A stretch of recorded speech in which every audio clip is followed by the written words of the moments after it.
ॐ नमः चण्डिकायै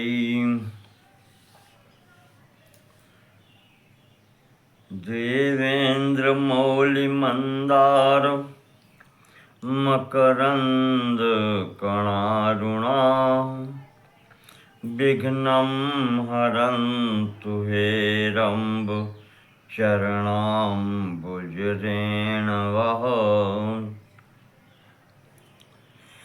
यामाराध्य विरिञ्चिरस्य जगतः सृष्टा हरिः पालकः संहर्ता गिरिशः स्वयं समभवद् ध्येया च या योगिभिः यामाद्यां प्रकृतिं वदन्ति मुनयः तत्त्वार्थविज्ञापरां तां देवीं प्रणमामि विश्वजननीं स्वर्गापवर्गप्रदाम् या स्वेच्छयासि जगतः प्रविधाय सृष्टिं सम्प्राप्य जन्म च तथा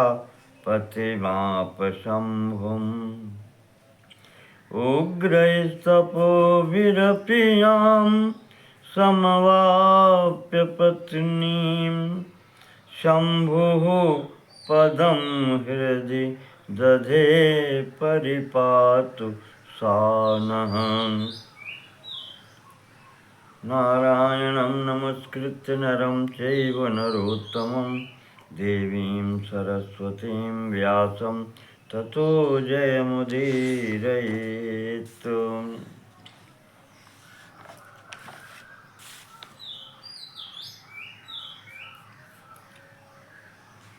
श्रीमद्देवी भागवत महापुराण ब्रह्म हो जाता है। श्रीमद्देवी पुराण महाभागवत के अंतर्गत भगवती गीता का प्रसंग चल रहा है।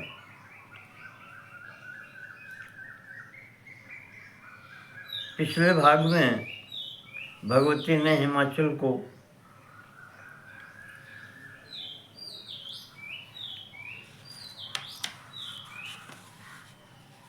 ब्रह्म योग नामक उपदेश दिया,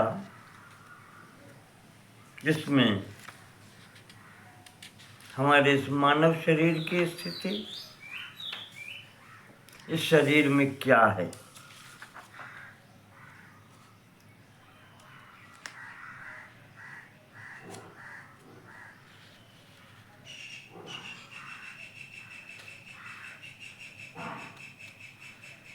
और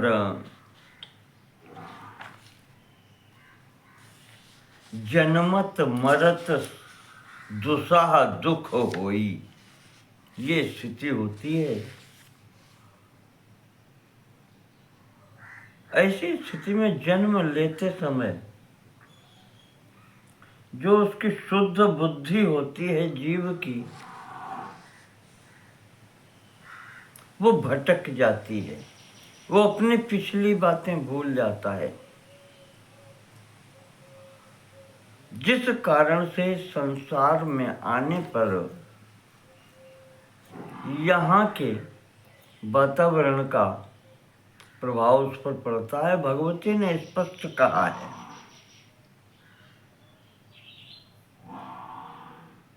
ततो मन मायया मुग्धः तानि दुखानि विस्मृतः।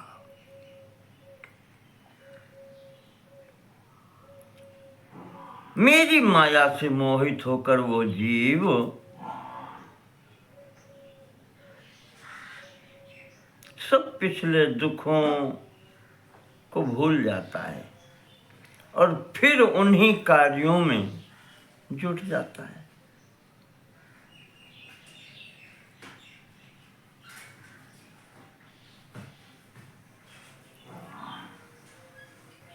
तो अब इसमें ये सोचेंगे कि मेरी ही माया से व्यक्ति भवसागर में पड़ता है,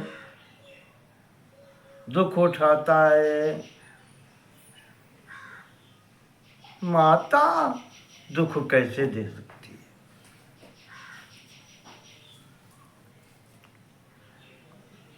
पुत्रा को पुत्रो भवते, माता कुमाता न भवते।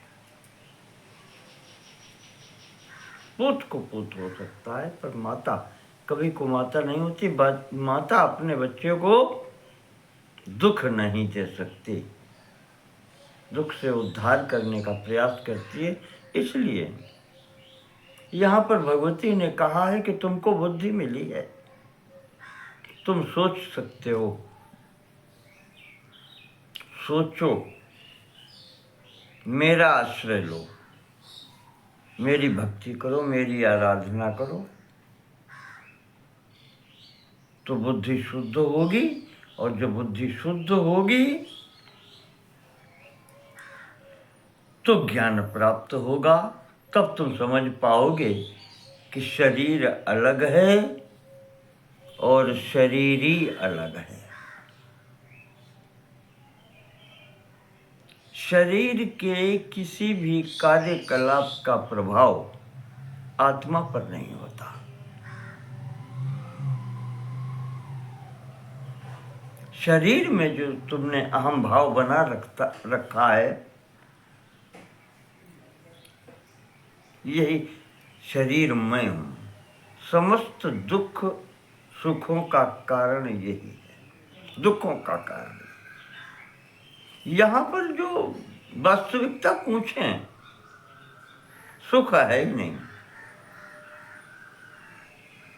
संसार को कहा जाता है दुखालयम अशाश्वतम। दुखालय है, अशाश्वत है, सदैव रहने वाला भी नहीं है, नश्वर है और दुखालय है।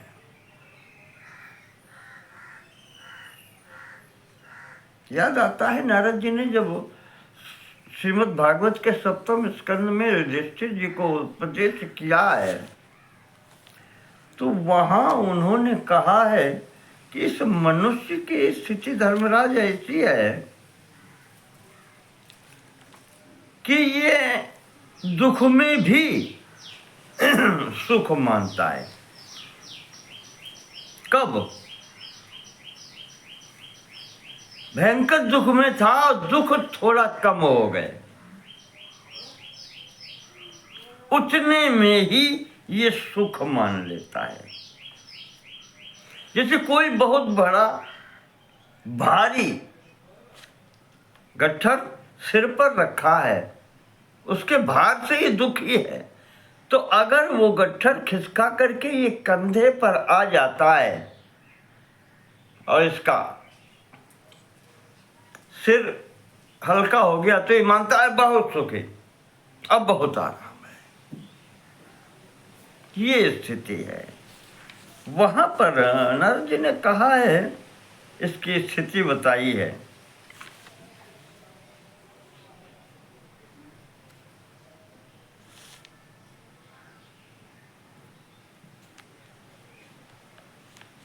कि मनुष्य जो है रजोधर्मा है, रजोगुण प्रधाना है।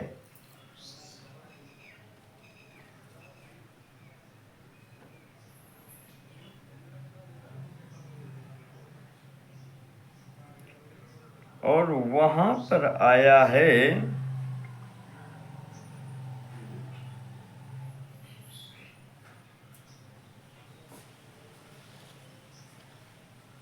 रजोधर सुख वन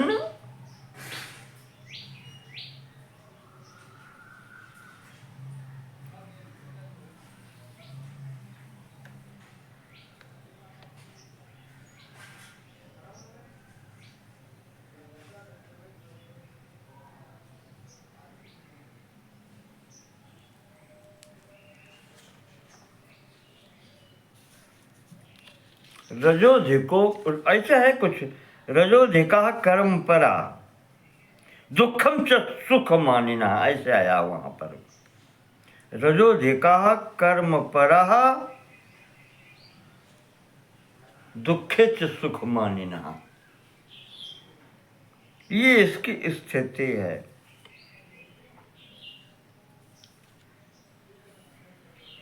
तो उसके लिए उन्होंने बताया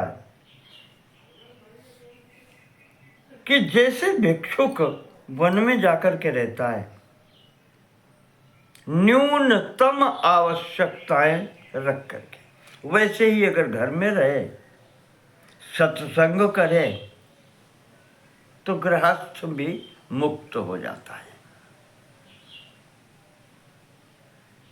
और भगवती ने तो यही कहा है कि पितस्त्वं यदि संसार दुखा निर्वृत्तिमिच्छति तदा राधय माम भक्त्या ब्रह्म रूपाम समाहिता। अगर आप संसारिक दुखों से मुक्ति चाहते हैं, छुटकारा चाहते हैं, तो एकाग्र चित्त होकर भक्ति भाव पूर्वक मेरी आराधना करो। मैं ही ब्रह्म स्वरूपा हूं।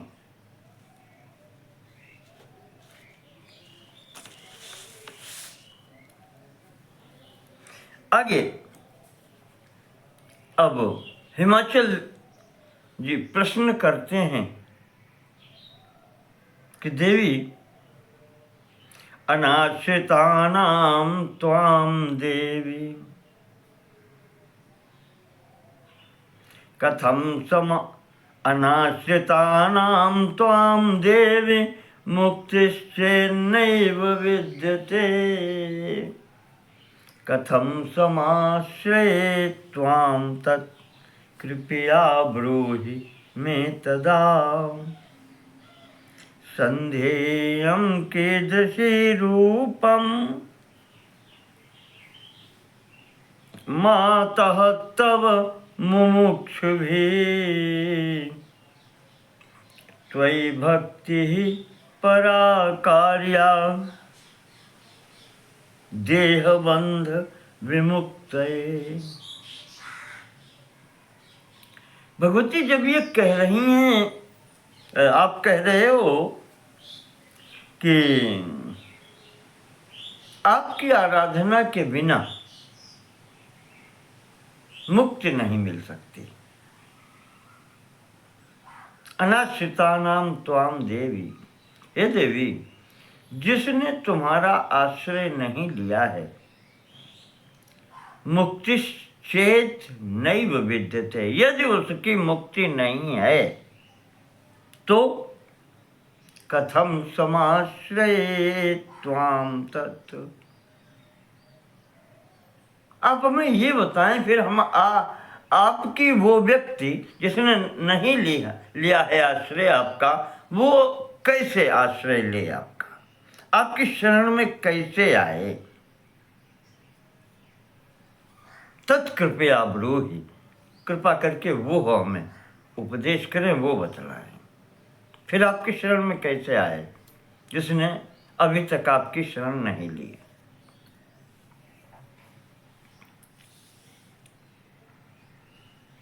संध्येयं कीदृशं रूपं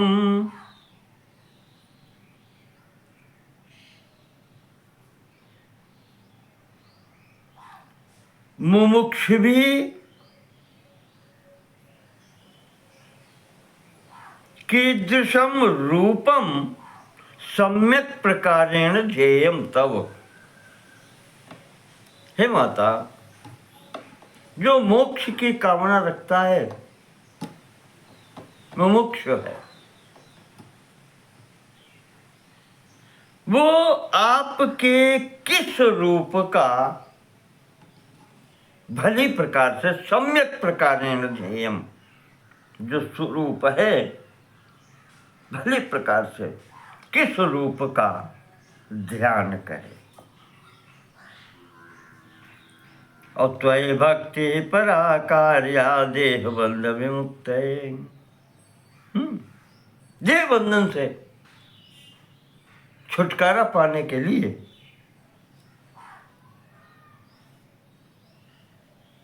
कैसी भक्ति है वो आपकी जो करनी चाहिए, भक्ति कैसी है और आपका आश्रय किस प्रकार से ले मनुष्य, ये पूछ रहे हैं। हिमाचल जी भगवती कहती हैं,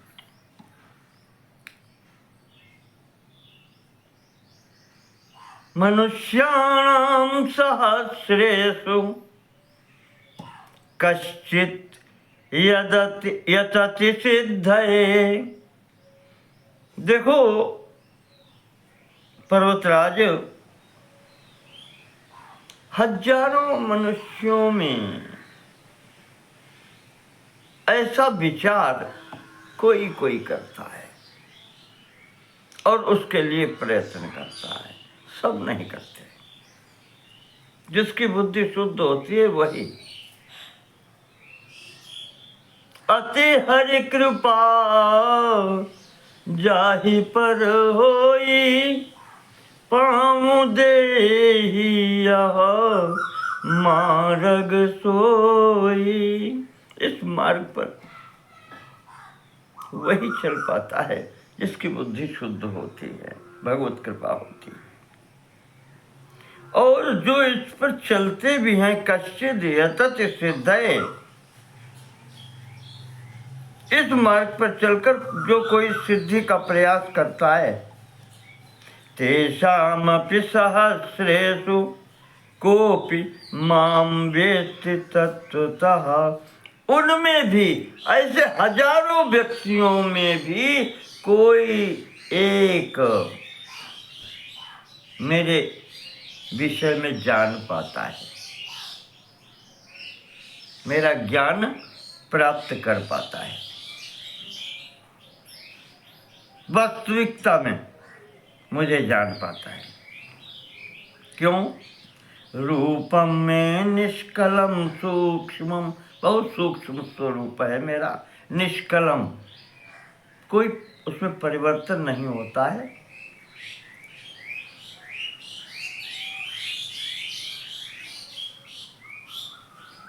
वाचातीतं सुनिर्मलम,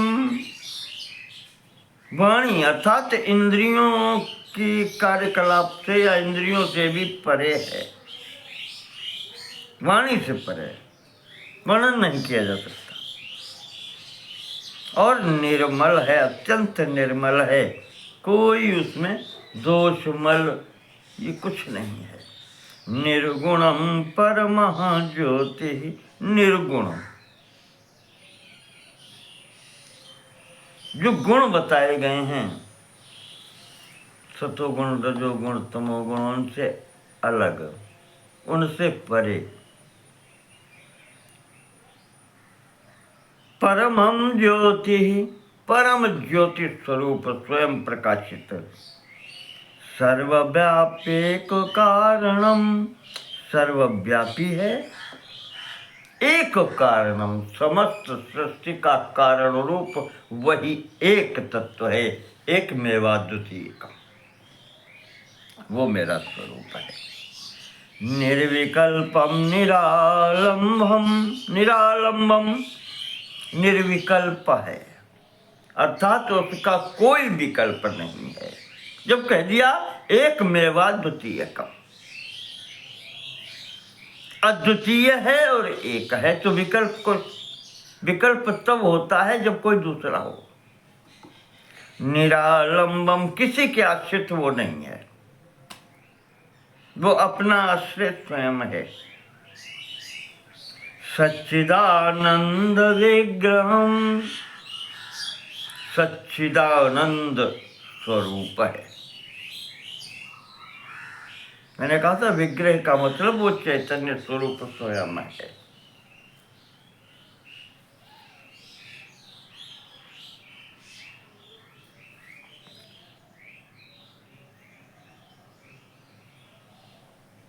ऐसे स्वरूप को ध्येयं मुमुक्षुभिः तात देह बंध विमुक्तये, जो देह बंधन से मुक्त होना चाहता है,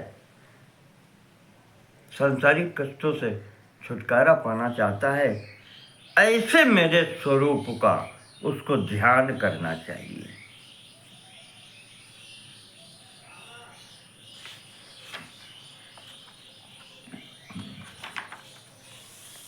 अहम मतिमतां तात सुमति पर्वताधिप। जो बुद्धिमान होते हैं मतिमताम, उनमें भी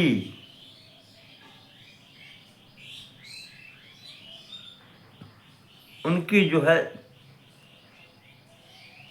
सुमति, जो सुमति है, मति भी सुमति जिसकी है, मति तो सब में हो सकती है। सुमति कुमति सबके उर रही, वो सुमति भी हो सकती है, वो कुमति भी हो सकती है। बुद्धि अच्छी भी हो सकती है और नष्ट करने वाली भी कुमति भी हो सकती है। भगवती कहती हैं कि सबके अंदर जो बुद्धि है, जो अपने को बुद्धिमान मानते हैं, उनमें जो सद्बुद्धि है, सुमति है, वो मैं हूं।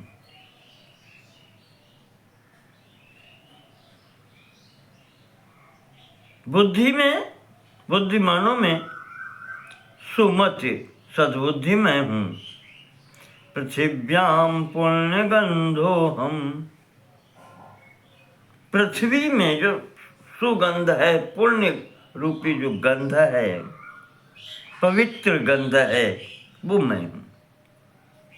रसोप्सु शशिनः प्रभा, रसोप्सु जल में मैं रस रूप हूं, जल का रस मैं ही हूं। शशिन प्रभा, चंद्रमा की प्रभा, वो ज्योति मैं ही हूं। सूर्य का मैं तेज हूं। श्रीमद् भगवत गीता के 10वें स्कंद की बात कर लीजिए आप, विभूतियां बता रही हैं। तपस्विनाम तपस्यास्मि तेजस्यास्मि विभावसो, तपस्वियों के तपस्या मैं हूं। विभावसु, सूर्य की किरणें मैं हूं, सूर्य का तेज मैं हूं। काम रागादि रहितम बलिनाम बलमप्यहम, जो बलवान प्राणी हैं, काम रागादि रहितम, जिनके अंदर अंतर्गत काम या राग को त्याग करके जो बल होता है, वो बल में। अर्थात बल वो जो दूसरे की रक्षा में काम आए। काम और राग रहित यही है। प्रत्येक व्यक्ति अपना स्वार्थ तो सब सिद्ध करना चाहते हैं, संपूर्ण शक्ति लगा देते हैं अपनी इच्छा पूर्ति के लिए, कामना पूर्ति के लिए। कहा वो बल नहीं, वो तो फिर सभी, प्रत्येक व्यक्ति, प्रत्येक प्राणी अपने लिए कुछ न कुछ करता है। उससे रहित होकर, आसक्ति रहित होकर, अर्थात दूसरे की सेवार्थ जो अपनी शक्ति का उपयोग करता है, वो शक्ति मैं हूं। सर्व कर्म सुराजेंद्र कर्म पुण्यात्मकम तथा, संसार के जितने भी कार्य हैं, उनमें से पुण्य कार्य, जो सुंदर कार्य, सुंदर कार्य भी दो प्रकार के हैं। एक निष्काम कर्म और एक दूसरे की सेवा रूपी कर्म, यानी अपने लिए नहीं। दोनों कर्म ये हैं, भगवत प्रीत्यर्थ या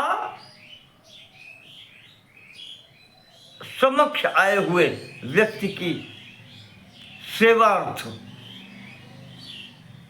जो कर्म होता है, वही मैं हूं, वही पुण्यात्मक है, वही मैं हूं। छंदसामस्मि गायत्री, छंदों में मैं गायत्री छंद हूं। गायत्री छंद जिसमें 24 वर्ण होते हैं, प्रत्येक चरण में 6 वर्ण उसे गायत्री छंद कहते हैं।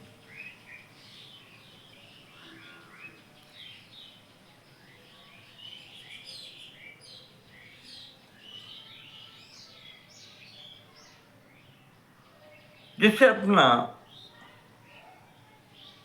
गायत्री मंत्र जो कहा जाता है, ये 24 वर्णों के कारण इसको गायत्री मंत्र कहते हैं।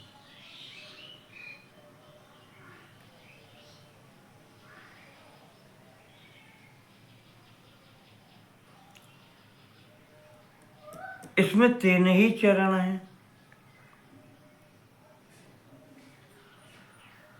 थोड़ी सी बात कर दें गायत्री की, गायत्री मंत्र की। ये मंत्र जो है 24 वर्ण का होना चाहिए और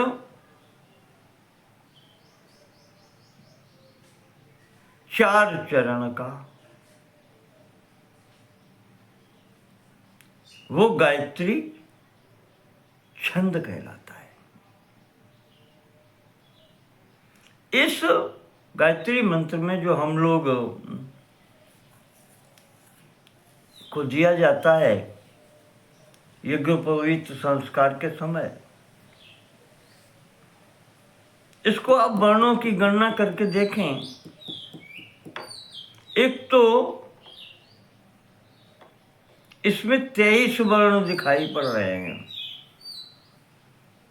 और इसके 3 चरण माने गए हैं। प्रारंभ के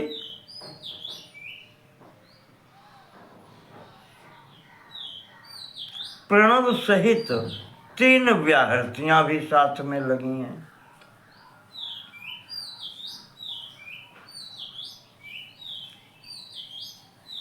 तो ऐसी स्थिति में प्रणव ओंकार का शब्द, उसके बाद में भूर्भुवः स्वः 3 व्याहृतियां और तत्पश्चात ये 3 चरणों का ही छंद है।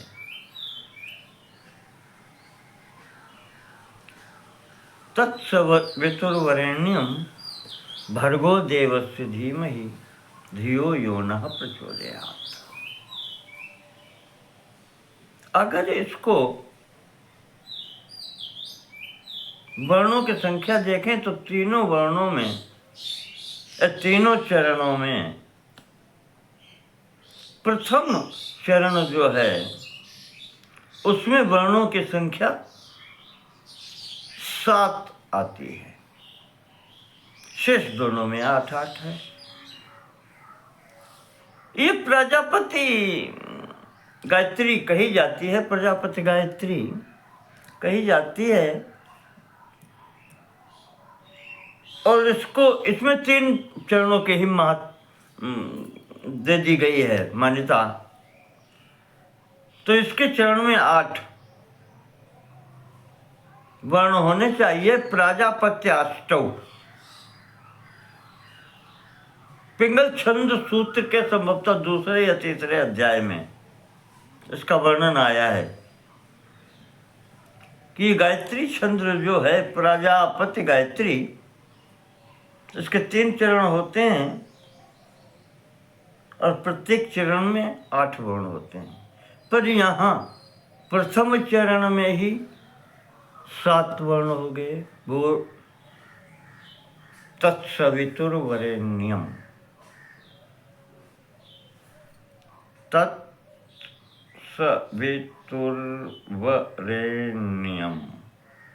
7 हुए। तो तीसरे अध्याय में संभवतः पिंगल छंद सूत्र के उन्होंने कहा है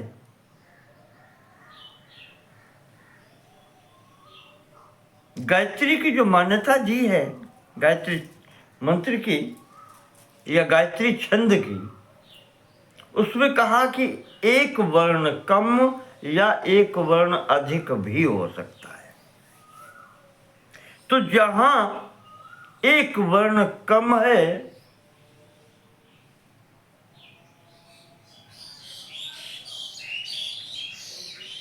उसे निच्छ्रद गायत्री कहते हैं।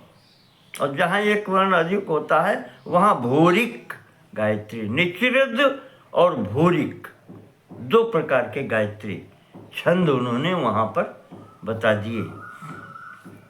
और इस गायत्री मंत्र का प्रजापति गायत्री जो है ये 23 के 24 वर्ण के लिए उन्होंने यादि पूर्ण ये सूत्र दिया है वहां पर। या को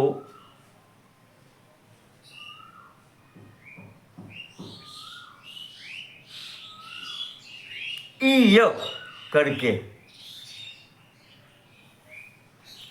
एक वर्ण की पूर्ति कर दी जाए।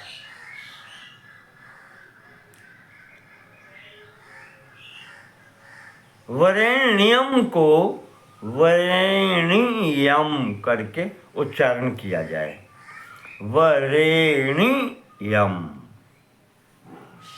वरेण्यम एक साथ नहीं, नियम करने से एक वर्ण हो जाता है। और वरेण्यम इस प्रकार से यादि पूर्ण या और कोई मंत्र हो तो उवा को उवा उवा करके पूर्ण कर लिया जाए।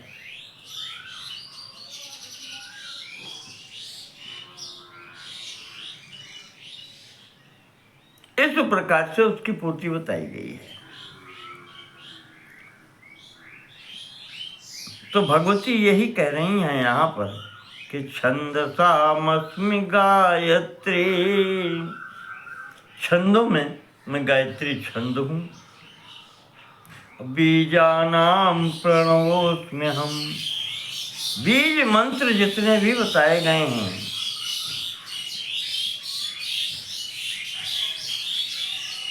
जैसे नहीं भगवती का भी ऐं ह्रीं क्लीं तत्चामुंडायै विच्चे ये आता है। तो ये जो ऐं ह्रीं क्लीं ये बीज मंत्र होते हैं और ओम तो प्रणव मंत्र ही है। कहते हैं ये बीज मंत्र जितने भी हैं इनमें भी मैं प्रणव हूं, अर्थात प्रणव मंत्र भी बीज मंत्रों में आ जाता है। कैसे? देवी भागवत कहती है ऐं, जो हम लोग ऐं ह्रीं क्लीं चामुंडायै विच्चे बोलते हैं, तो उसमें ऐं जो मंत्र आता है बीज मंत्र वो सरस्वती देवी का वाचक है। भगवती सरस्वती का वाचक।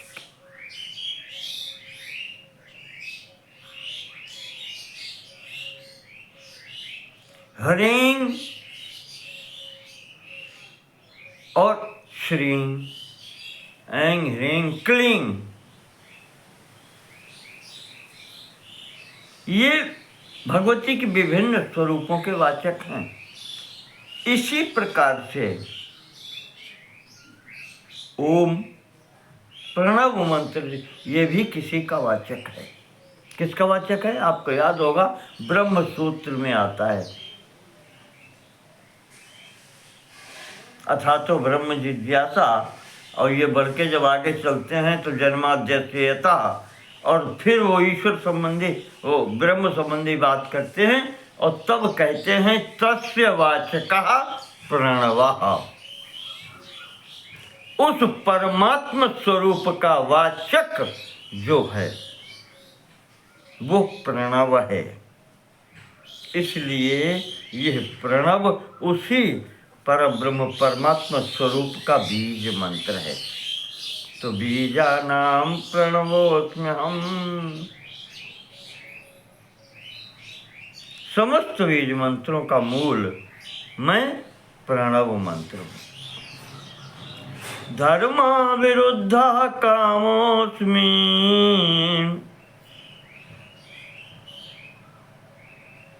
सर्वभूतेषु भूधर, संपूर्ण प्राणियों में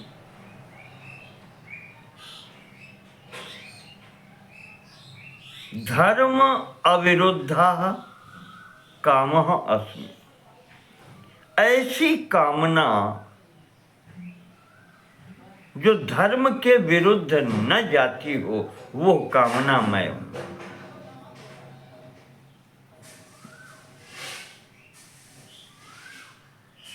धर्म की विरोधी कामना नहीं हूं मैं। धर्मानुकूल, जैसे पुरुषार्थ 4 हैं, धर्म, अर्थ, काम, मोक्ष। सर्वप्रथम धर्म है और उस धर्म के अनुकूल ही अर्थ प्राप्त करना है और फिर कामना पूर्ति करनी। धर्म के अनुकूल सभी कुछ है। तो वही भगवती कहनी है कि जो धर्म का विरोधी नहीं है वही काम मैं हूं।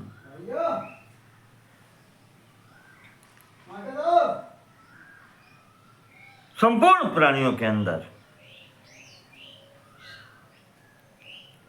और उसके पश्चात एवं अन्ये पिये भावा सात्विका राजसास्तथा तामसा मत्त उत्पन्ना मदधीनाश्च ते मयि। और इसके अतिरिक्त भी ये वस्तुएं जो बताई हैं,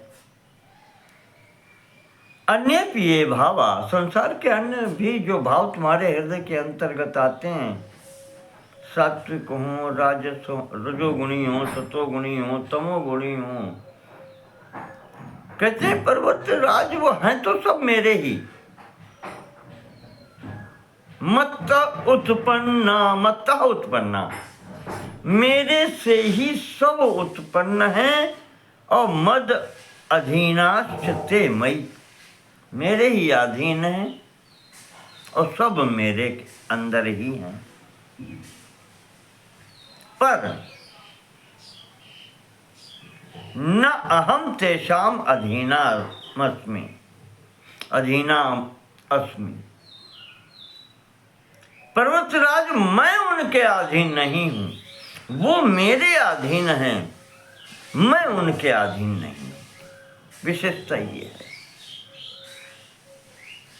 और यही तो गोस्वामी जी ने नहीं कहा, ईश्वर की ईश्वरता तो इसी में है।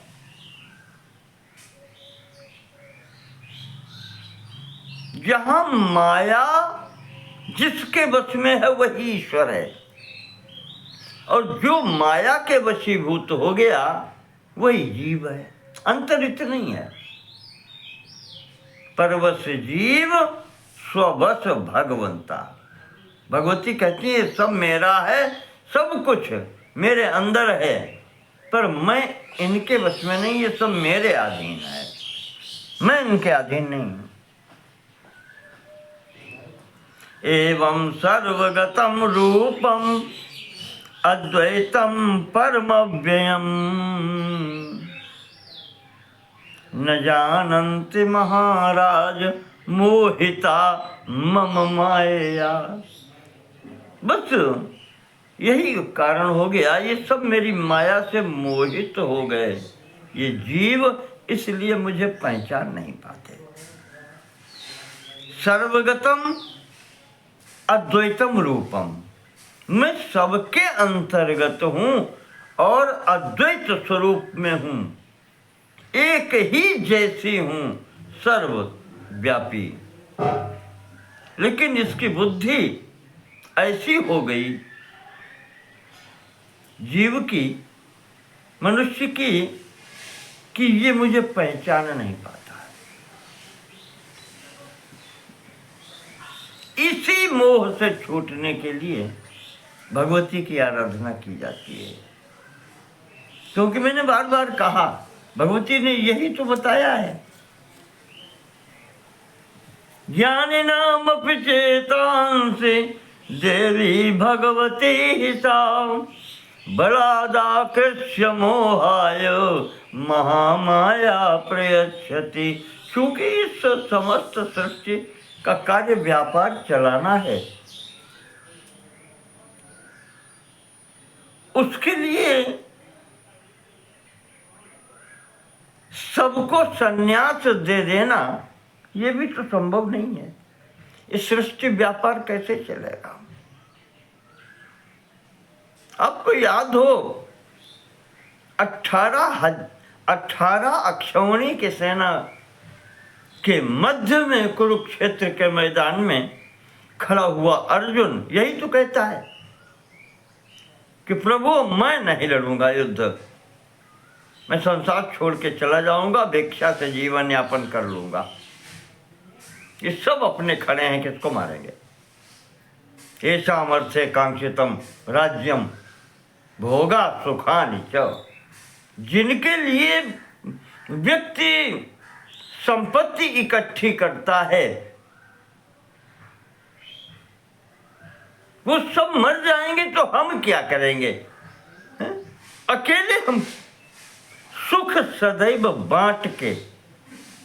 अब कभी देख लीजिए, लौकिक दृष्टि में देख लीजिए, परिवार में बैठे हों, कोई सुख भरी बात हो, प्रसन्नतापूर्ण महोत्सव हो, अकेले नहीं हो सकता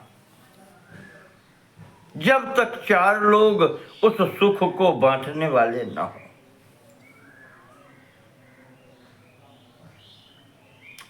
दुख, और जब दुख पड़ता है व्यक्ति रोता है, कोई संकट पड़ जाए तो वो कहता है मुझे अकेला छोड़ दो भाई, सब लोग दूर हटो, कुछ समय के लिए हमें अकेला छोड़ दो। करता है कि नहीं? ये है स्थिति। सहज स्वभाव है। दुख अकेले सहन किया जा सकता है या पर सुख अकेले का नहीं होता है। जब तक उसको बांटने वाले एकाधिक न हो तब तक उस सुख का कुछ नहीं होता।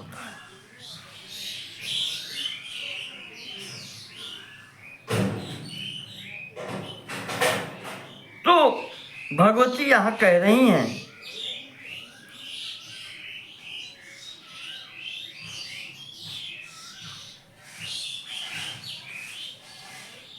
कि जो मेरी माया के आश्रित हैं, इस संसार को चलाने के लिए जो मुझे व्यवस्था रखनी पड़ती है, यहां विरक्त सबको नहीं बनाना होता है। मैं सबको इस कार्य व्यापार में लगाती हूं और इसमें लगाने के लिए जो होता है वही मोह कहलाता है, वही आसक्ति कहलाती है। अगर आसक्ति न कराऊं तो कोई व्यक्ति कार्य नहीं करेगा। तो बलाद आकृष्य मोहाय महामाया प्रयच्छति। भगवती ही चाहे इतना बड़ा ज्ञानी हो उसको भी अपने कार्य में लगा लेती हैं।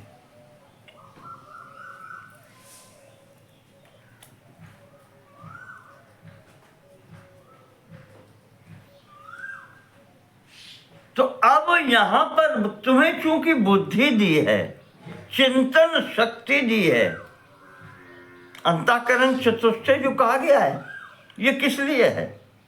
इसीलिए तो है इसका आश्रय लो, इस मशीनरी की सहायता लो और वहां तक पहुंचो। चिंतन करो, जो कार्य कर चुके हो उनसे अनुभव से लाभ उठाओ। मन का कार्य संकल्प विकल्पात्मक है, संकल्प विकल्प ये ठीक है कि वो ठीक है, ये सब विकल्प को उपस्थित करता है। बुद्धि फिर निर्णय करती है। चित्त का कार्य तो मैंने बता ही दिया था। ये पिछले अद्भुत अनुभूतियों को संग्रह करके उनमें चिंतन करता है कि कौन सी कार्य की है, हितकर है, कौन अनहितकर है। और अहम भाव तो बताया था, परिच्छिन्नता लाता है। परमात्मा से जीवात्मा को अलग करने का कारण अहम भाव है कि मैं कुछ हूँ।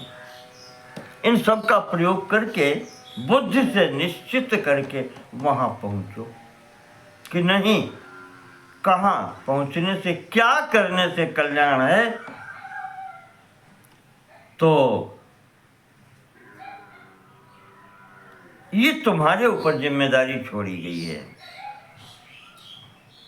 तुम परमात्मा की, उस ब्रह्म सत्ता की, उस जगत नियंता की, उस जगत जननी की सर्वश्रेष्ठ कृति हो, सर्वश्रेष्ठ संतान हो।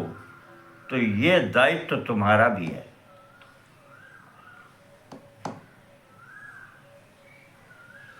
भगवती कहती हैं कि सब लोग उस मेरे स्वरूप को नहीं जानते जो सर्वगत है और अद्वैत रूप है। संपूर्ण प्राणियों के स्थित मैं अकेली एक ही हूं, मैं दूसरी हूं ही नहीं।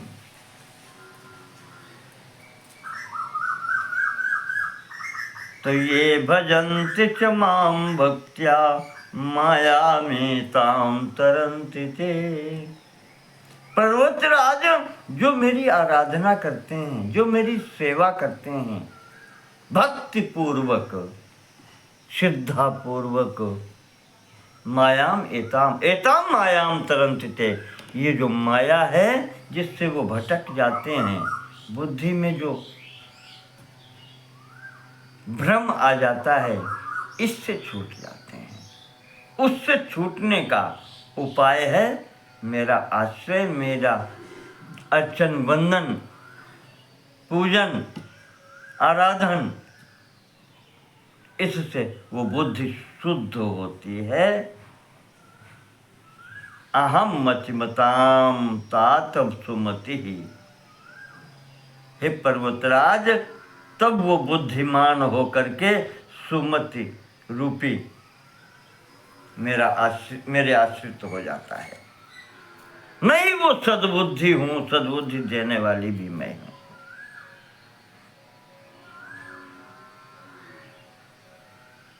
भगवती कहती हैं, वेद पुराण मेरे बारे में कुछ भी नहीं जानते। न जानन्ति महाराज,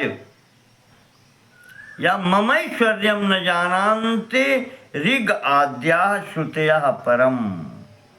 श्रुतियां भी मेरे प्रभाव को नहीं जानती, मेरे परम ऐश्वर्य को नहीं जानती।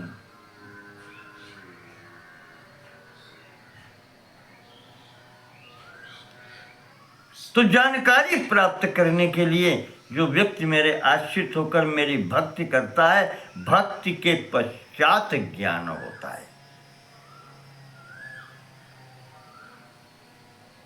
और ज्ञान से मोक्ष होता है।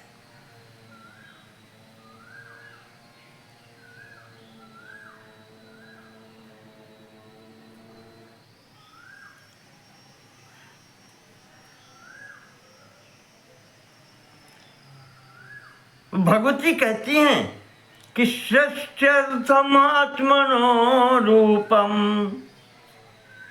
इस सृष्टि के लिए ही, सृष्टि को चलाने के लिए या बनाने के लिए ही, जब उस परमात्मा सत्ता ने शोक अकामयत, सह अकामयत या सऐक्षत, एको हम बहुत श्याम प्रजाये। भगवती श्रुति के अनुसार तैत्तिरीय उपनिषद, वो जब कामना करता है, एक क्षण करता है कि मैं एक हूं, बहुत हो जाऊं, भगवती कहती हैं इसलिए मैंने अपने ही दो भाग किए।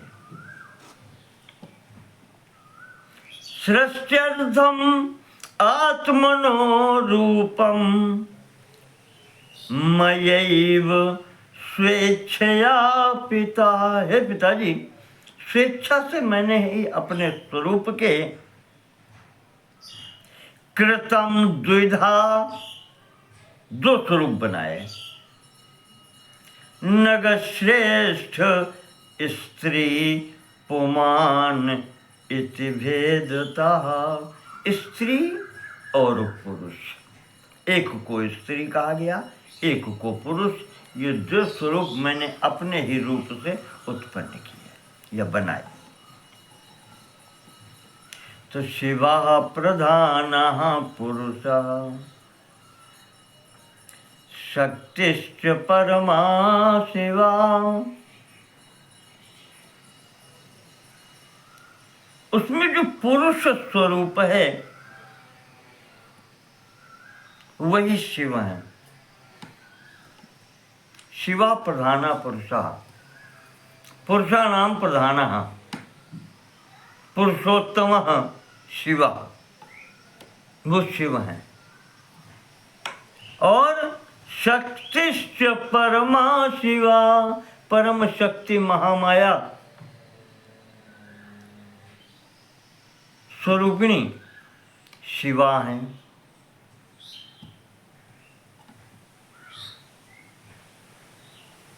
तो शिव शक्त्यात्मकम ब्रह्म, इन्हीं दोनों स्वरूपों का एकत्व भाव ही वो पर ब्रह्म परमात्मा कहा जाता है। शिव शक्त्यात्मकम ब्रह्म योगिनस्तत्वदर्शिनः। योगी लोग, तत्ववेत्ता लोग, तत्वदर्शी लोग उस पर ब्रह्म परमात्म तत्व को शिव शक्ति स्वरूपात्मक ही कहते हैं। एक ही तत्व दो प्रकार का होता है, स्त्री पुमान स्वरूपेण।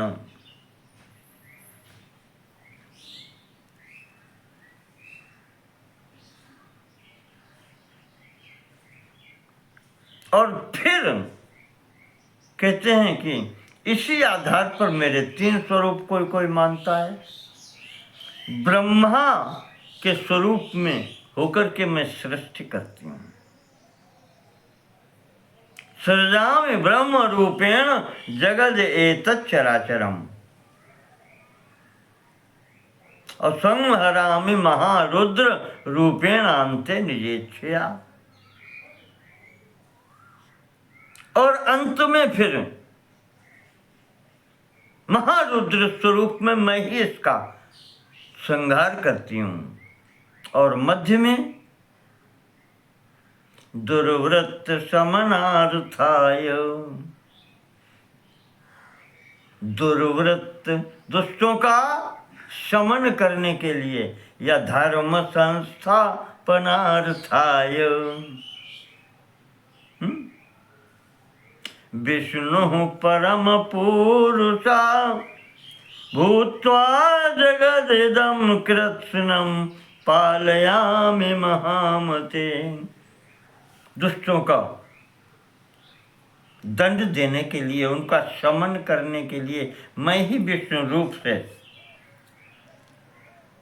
इस समस्त सृष्टि का पालन करती हूँ। अवतीर्षितो भूयो भूयो रामादिरूपतः। भगवती कहती हैं ये राम आदि रूपों में पृथ्वी पर अवतीर्य भूयो भूयो, इस पृथ्वी पर बार बार मैं ही अवतार लेती हूँ।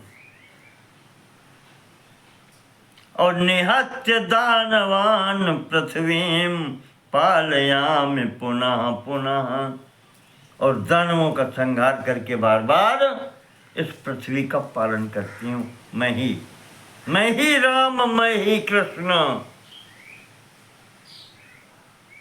सब मेरे ही स्वरूप है, मैं ही हूं। तो रूपम शक्त्यात्मकम तात, ये सब शक्ति के स्वरूप हैं। पिताजी, प्रधानम यच्च में स्मृतम, पुरुष अकेला क्या कर सकता है जब तक शक्ति नहीं है? ये शक्ति मैं हूं, सब कुछ मैं करती हूं। अध्यात्म रामायण के संभवतः प्रथम अध्याय में ही राम हृदय स्तोत्र है, संभवतः पढ़ें, आप देखें। सीता जी ने जो उपदेश दिया है हनुमान जी को, उन्होंने कहा है कि ये परब्रह्म परमात्मा स्वरूप, ये तो निर्विकल्प, निरीह, कूटस्थ, इसको कुछ करते नहीं, करती तो हूं मैं, अहम करोमि। कहते रावण को मैंने मारा है, ये कुछ करते ही नहीं, करना तो मुझे ही होता है। शक्ति तो मैं हूं, मेरे बिना कोई कार्य हो ही नहीं सकता। शक्तिमान फिर वो कैसा जिसके पास शक्ति न हो? शक्ति सहित जब होता है तभी वो शक्तिमान है। वह वही भगवती कहती हैं।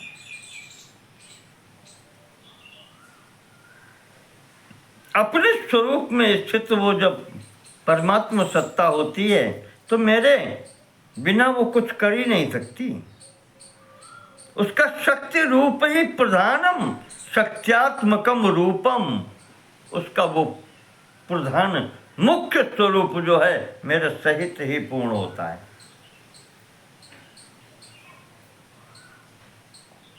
इसके बिना यतस्तया बिना पुंसः कार्यम नेहात्मना स्थितम, कोई भी व्यक्ति, कोई भी प्राणी, चाहे जितना बड़ा शरीर हो, सब कुछ हो, मेरे बिना वो कुछ नहीं कर सकता। अर्थात शक्ति न हो तो कुछ नहीं हो सकता।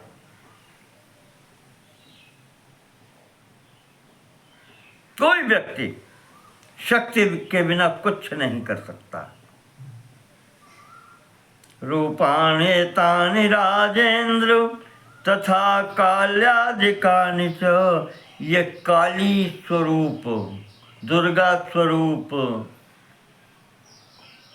ये जितने भी स्वरूप हैं, रूपाणि एतानि स्थूलानि विद्धि, ये मेरे सब स्थूल स्वरूप हैं जो तुम्हें दर्शन को प्राप्त होते हैं, जो रक्षा करते हैं, आयुधधारी, आकृतिधारी। पर मेरा जो सूक्ष्म स्वरूप है वो वही है जो मैं पीछे बता चुकी हूं।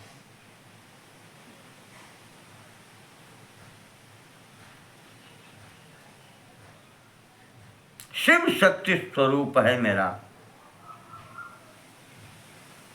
अज अद्वैत अरूपय नाम, अज सच्चिदानंद परधाम, ये सब है मेरा स्वरूप, वो है मूल स्वरूप जो है। सूक्ष्मम च पूर्वम उक्तम तवानग, सूक्ष्म स्वरूप तुम्हें पहले ही बता दिया मेरा स्वरूप कैसा है।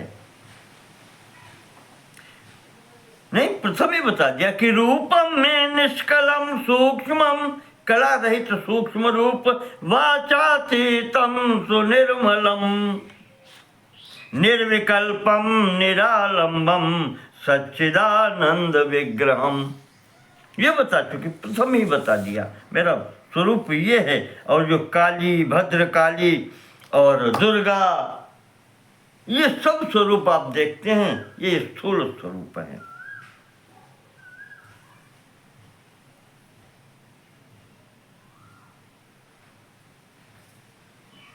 और पर्वतराज हिमाचल को बताती हैं, पिताजी मेरे इन जो स्थूल स्वरूप हैं, इनका आश्रय लिए बिना सूक्ष्म स्वरूप की ओर मनुष्य पहुंच भी नहीं सकता। इसलिए सर्वप्रथम इन विग्रहों का, इन स्वरूपों का आश्रय लेना ही पड़ता है और लेना चाहिए।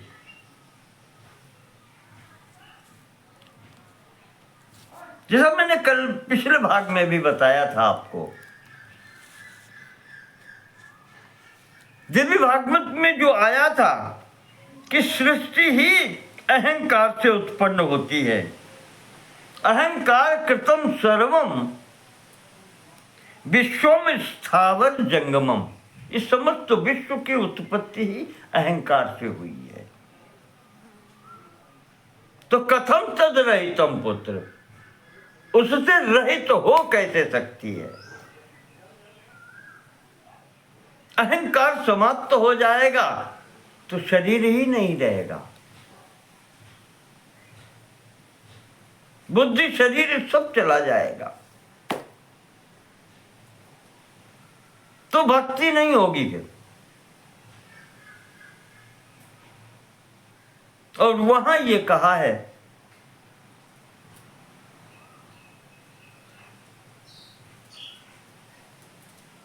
निर्गुणम सगुणः पुत्र कथम पश्यति चक्षुषा। ये सगुण होकर के, गुणवान इस शरीर धारण करके, सतोगुण रजोगुण तमोगुण युक्त, गुणों से परे उस परमात्म सत्ता जो गुणों से अतीत है, निर्गुण है, उसको कैसे प्राप्त कर सकता, देख सकता है?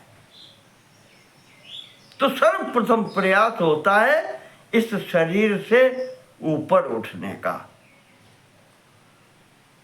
अपने को जानने का कि मैं शरीर नहीं हूं, मैं शरीर से अलग हूं। जब उस स्थिति में व्यक्ति पहुंचता है तब वो उसको देखने का अधिकारी होता है। इसीलिए उसी में देवी भागवत में भी आया है कि भक्ति दो प्रकार की, सगुणा और निर्गुणा। सगुणा राग भी सेव्या, निर्गुणा तो विरागी भी। जब तक संसार में हैं, रागासक्त हैं, आसक्त हैं, तब तक सगुण की आराधना होती है। तो इसी के लिए भगवती के या अपने इष्ट देव के विग्रह का सहारा लिया जाता है। यह आवश्यक है। और फिर उससे आगे जब बढ़ते जाते हैं,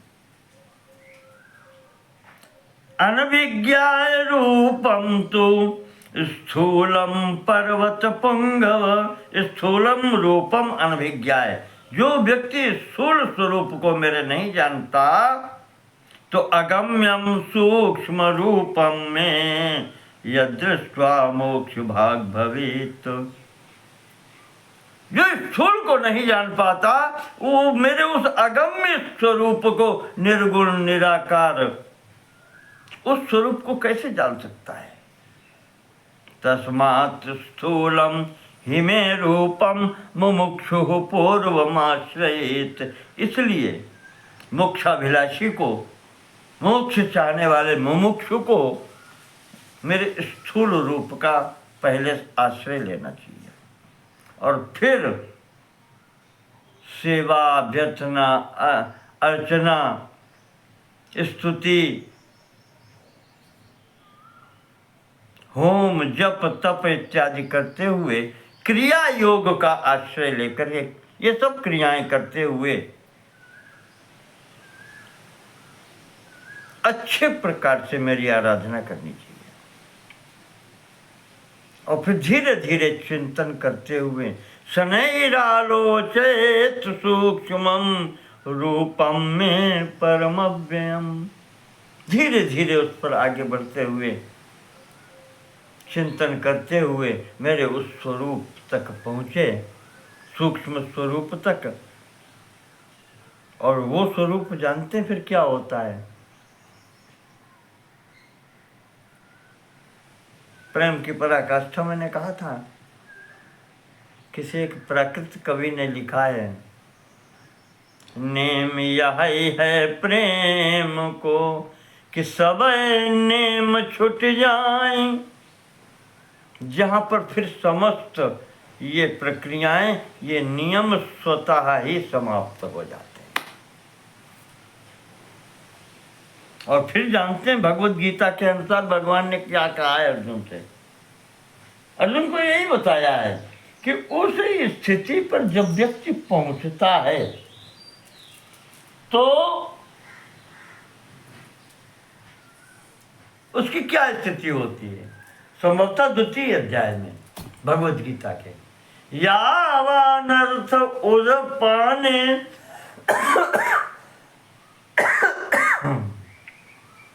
सर्वथा संप्लुतोदके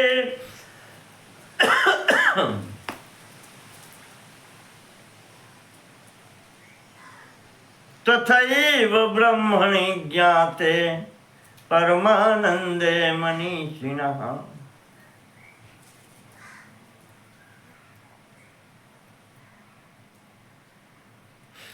जो व्यक्ति जिसकी प्यास बुझ चुकी है, प्यास लगी थी तो जल से प्रयोजन था, एक लोटा जल मिला या एक गिलास जल से उस मनुष्य की प्यास बुझ गई, अब प्यास है ही नहीं। तो चारों तरफ जल का समुद्र भरा रहे, उससे, उस समुद्र के जल से, या वो खारा समुद्र की बात नहीं कर रहे हैं, शुद्ध जल से भरा हुआ भी तालाब या समुद्र क्यों न हो, जिससे प्यास नहीं रही, अब उस समुद्र से क्या प्रयोजन। यावन पाने सर्वथा संप्रदोदके, बिल्कुल उसी प्रकार से जिस व्यक्ति ने आत्म तत्व का साक्षात्कार कर लिया है, उसे फिर इन वेद शास्त्र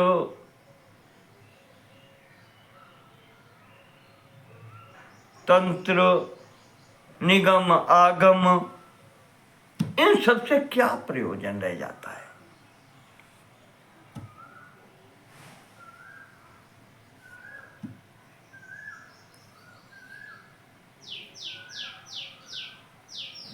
जल से तृप्त हुए पुरुष का जितना प्रयोजन उस जल से भरे हुए सागर से होता है, बिल्कुल ठीक उसी प्रकार का उस ब्रह्म युक्त या ब्रह्म वेत्ता व्यक्ति का इन समस्त साधनों, वेद पुराण संगीता कर्म से प्रयोजन होता है। ये स्वतः छूट जाते हैं फिर।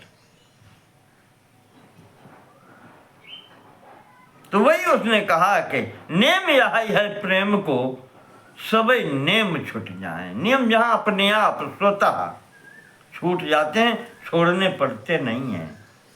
और पै वहां तो उसने ये कहा कि पै जो छोड़े जान के तहां प्रेम फिर नहीं। और जो अपने आप छोड़ता है कि अरे अब तो सबको सब किसी चीज की जरूरत नहीं है, कहता फिर वहां प्रेम नहीं है न। वो जब प्रेम ही नहीं है तो ज्ञान और ब्रह्म ज्ञान की तो बातें छोड़ो।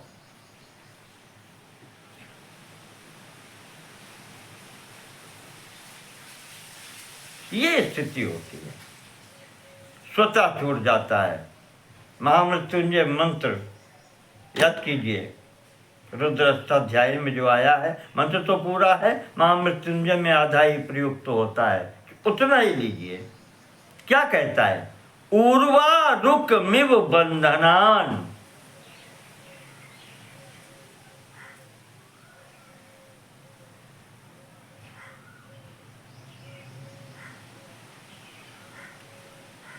मृत्योर्मुक्षीय मामृतात् उर्वारुकमिव बंधनान मृत्योर्मुक्षीय। जैसे पका हुआ फल होता है उर्वारुक, ककड़ी कहते हैं, खरबूजा कहते हैं, जो भी समझो आप फल है, वो डाली में जहां से लगा है, बेल में जहां से लगा है, वो पकने पर फिर अलग करना नहीं पड़ता, वो स्वतः अलग हो जाता है। यही प्रार्थना उसमें है। मृत्योर्मुक्षीय, मृत्यु के मुख से कैसे छुड़ाना है? उर्वा रुक में बंधनान, बंधनात्। जैसे पका हुआ उर्वा रुक ककड़ी या खरबूजे का फल स्वतः अलग हो जाता है, छुड़ाना नहीं पड़ता। नेम सवई छूट जाए, न कि छोड़े जाए। करने में और होने में यही अंतर होता है। जहां ये स्वतः होता है, करना नहीं पड़ता। यही महात्मा लोग कहते हैं कि भजन करो, भजन करो, भजन करो, नाम जप करो, मंत्र जप करो, और फिर वो स्थिति आती है कि फिर वो स्वतः होने लगता है, करना नहीं पड़ता। कई भक्तों के नाम आए हैं, हनुमान जी का, प्रहलाद जी का, हमारे गरुड़ जी का।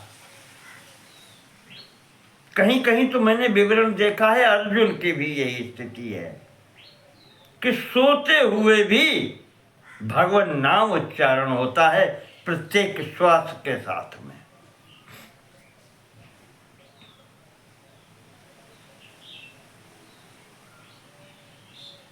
ये होना होता है, होने लगता है। फिर जैसे हमें श्वास लेने में कुछ करना नहीं पड़ता, ये श्वास, ये सांस अपने आप चलती है।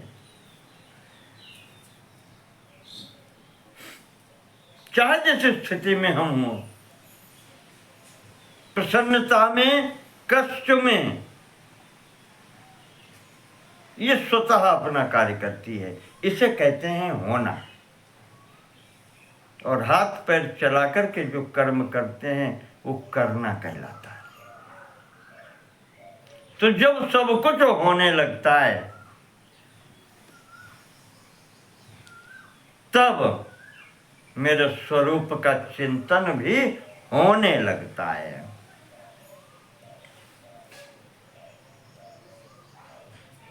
पर्वतराज हिमाचल पूछते हैं कि माता, आपके स्थूल रूप भी बहुत से बताए जाते हैं,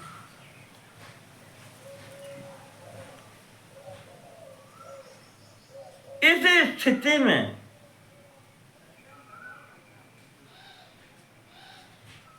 आपके किस रूप का आश्रय ले व्यक्ति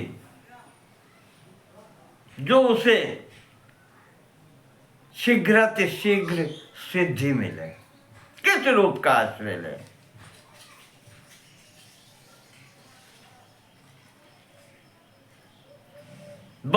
मातर बहुविधम रूपम स्थूलम तव महेश्वरी। भगवती आपके स्थूल स्वरूप बहुत हैं, जैसे आपने काली, भद्र, काली, दुर्गा ये बता दिए, और भी बहुत से स्वरूप हैं। तेषु किम रूपमाश्रित्य, उन समस्त रूपों में आपके किस स्वरूप का विशिष्ट रूप से आश्रय लिया जाए जिससे कि सहसा मोक्ष भाग भवेत। सहसा जल्दी, शीघ्र अतिशीघ्र व्यक्ति मोक्ष का भागी हो जाए। भगवती कहती हैं, पर्वतराज, मया व्याप्तमिदं विश्वं स्थूल रूपेण भूधर इन समस्त सृष्टि में जो भी रूप हैं सब मेरे ही हैं।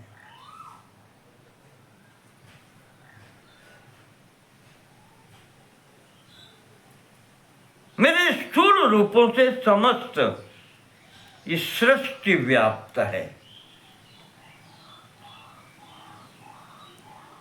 फिर भी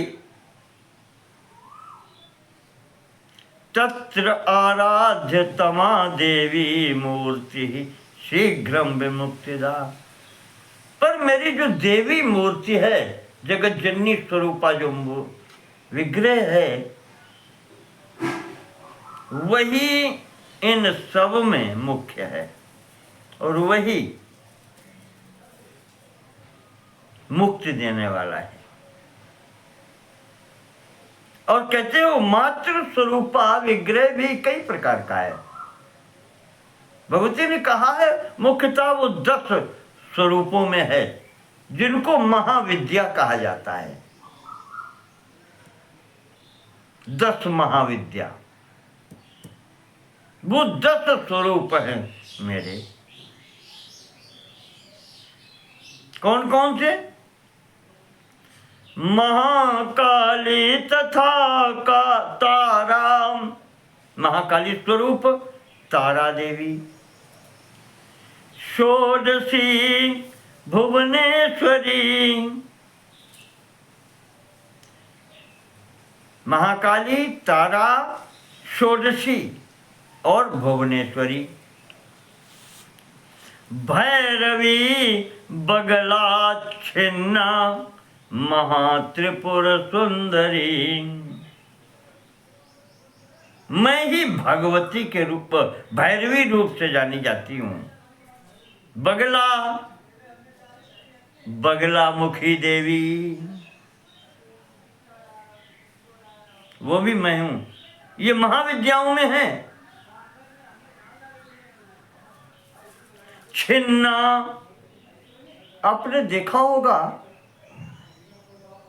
छिन्न मस्ता कहीं जाती हैं। ऐसी भगवती जिनका सिर है ही नहीं, अपने हाथ पर अपना सिर लिए भगवती, और धड़ के ऊपर सिर नहीं है, वो छिन्न मस्ता देवी, छिन्न मस्तका। और महात्रिपुर सुंदरी, महात्रिपुर सुंदरी नाम से मेरी ख्याति है। धूमावती च मातंगी नृणाम मोक्ष फल प्रदा, धूमावती नाम से और मातंगी नाम से। तो ये 10 महाविद्याएं हैं। भगवती के मात्र स्वरूप भी ये 10 हैं। आपने देखा होगा आचार्य लोग जब कहीं पूजन कराते हैं, ये 10 मातृका भी हैं, कहीं कहीं षोडश मातृका होती हैं, 16 मातृकाओं के बनाए जाते हैं, चक्र और पूजन होता है। तो यहाँ भगवती ने मुख्य रूप से 10 महाविद्याओं का नाम लिया है। महाकाली, तारा, षोडशी, भुवनेश्वरी, भैरवी, बगलामुखी, छिन्नमस्ता, महात्रिपुर सुंदरी, धूमावती और मातंगी। ये 10 महाविद्याएं हैं। इन नामों वाली जो भगवती हैं, कहते हैं कि इनकी जो भक्ति करता है, आसु कुर्वन् पराम भक्तिम मोक्षम प्राप्नोत्य संशयम। इनकी जो भक्ति करता है, इनके परायण होकर के जो रहता है, उसे शीघ्र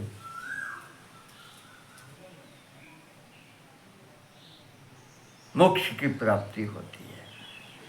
असंशयम, निस्संदेह, कोई संदेह नहीं है।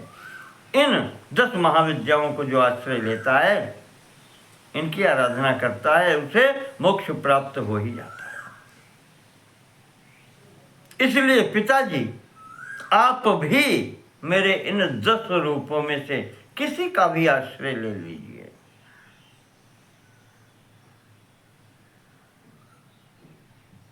मयि अर्पित मनोबुद्धिर्मामे वैष्यसि निश्चितम।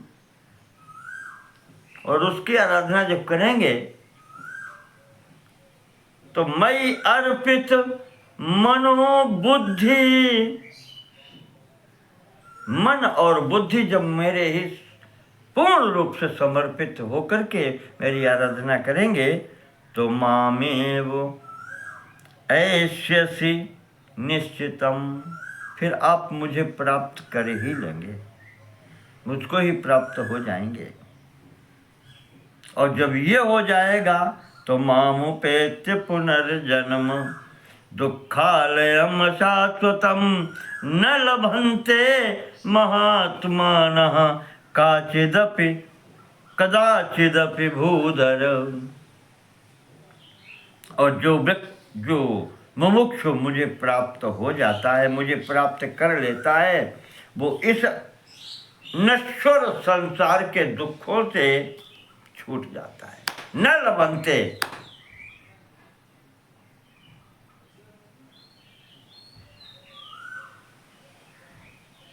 ते न लभन्ते दुःखालयम अशाश्वतम। वो इस जो दुःखालय है संसार रूपी, अशाश्वत नश्वर है, क्षणभंगुर है, ये दुख फिर उसको व्याप्त नहीं होते। अनन्य चेता सततम, वही बात वहीं पर श्रीमद् भगवद गीता की याद कर लें। जो व्यक्ति अनन्य भाव से मेरा चिंतन करता है, अनन्य चेता सततम यो मां स्मरति नित्यशाम, नित्य प्रति अनन्य भाव से मेरा चिंतन करता है, किसी और का चिंतन करता नहीं है। वही पीछे कह चुके हैं, मदगता मदगत प्राणा, मत चित्ता मदगत प्राणा, मयि अर्पित मनोबुद्धि। ऐसा भक्त मेरा जो माम स्मरत नित्य सा सततम, नित्य प्रति सदैव मेरा चिंतन करता है, तस्याहम मुक्तिदा राजन, उसको फिर मैं ही मुक्ति देती हूँ। भक्ति युक्त से योगिनः, वो मेरा भक्त है, भक्ति के सहित है, योगी है, भक्त है, जो मुझसे ही निरंतर जुड़ा रह गया है, जुड़ा रहता है। और ऐसी स्थिति में प्राण त्याग करने वाला सोपि संसार दुख गैर बाध्यते न कदाचन। इस तरीके से नित्य निरंतर चिंतन से युक्त व्यक्ति अगर मध्य में उसका शरीर छूट भी जाए तो भी उसे किसी प्रकार का कष्ट नहीं उठाना पड़ता, दुख उसके ऊपर नहीं आते। अनन्य चेतसो ये माम भजन्ते भक्ति संयुता, इसीलिए कहा है भक्ति पूर्वक जो मेरा भजन करते हैं, मेरी सेवा करते हैं, मेरी आराधना करते हैं अनन्य भाव से, तेषाम मुक्तिदा मुक्ति प्रदा नित्यम अहम अस्मि, मैं स्वयं उसको मुक्ति प्रदान करती हूँ, मोक्ष प्रदान करती हूँ। सत्यात्मकम ही मे रूपम अनायासेन मुक्तिदम, ये मेरा जो शक्ति स्वरूप है, शक्ति स्वरूप मैं हूँ, भगवती कह रही हैं, मेरे बिना कोई कार्य हो ही नहीं सकता, तो वो मैं शक्ति हूँ जो तुरंत मोक्ष देती हूँ। शक्त्यात्मकम ही मे रूपम अनायासेन मुक्तिदम, तुरंत बिना श्रम के मैं मुक्ति दे देती हूँ। तो समाश्रय महाराज ततो मोक्षमवाप्स्यसि।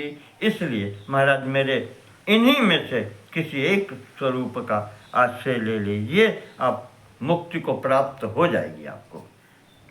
ये प्यन्य देवता भक्ता यजन्ते श्रद्धयान्विता।